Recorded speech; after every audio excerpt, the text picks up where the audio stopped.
Bonjour, bonjour, bonjour, bienvenue. Aujourd'hui, je vais parler un tout petit peu de la société. Oui, mais de la société en tant qu'entreprise. Donc, la société est un acte juridique. En même temps, cette société, c'est aussi un contrat. Donc, c'est un contrat parce qu'elle naît de la volonté d'une seule, de deux ou de plusieurs personnes.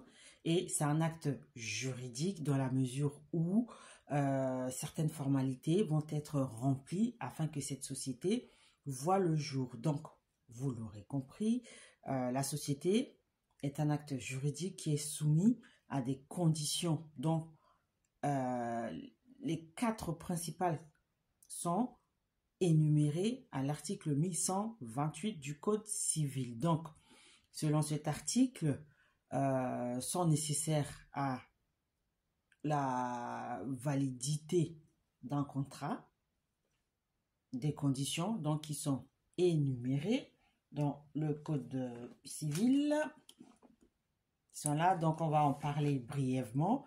La première condition essentielle, c'est le consentement. Donc ce consentement, il doit être exempt de tout vice.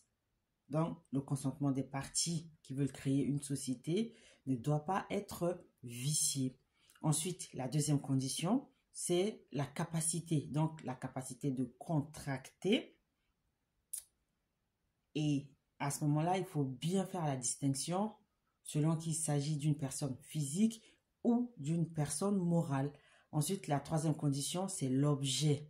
Et là aussi, il y a une distinction à faire entre l'objet de l'acte de société et l'objet social. Et enfin, la dernière condition, c'est la cause. Donc, la cause, c'est ce qui motive la création d'entreprise. Donc, grosso modo, voilà les quatre conditions essentielles à la création d'une entreprise. La vidéo intégrale concernant le droit des sociétés et donc de l'entreprise se trouve sur ma page Instagram. Donc, on a tous les détails parce que là, je reviens en détail sur ces quatre conditions, à savoir le consentement, la capacité, l'objet et la cause donc de la création d'une société. Donc, c'est Panavik LS, hein, tout attaché. Et je vous donne rendez-vous très bientôt pour d'autres petites pastilles concernant le droit. Bye bye.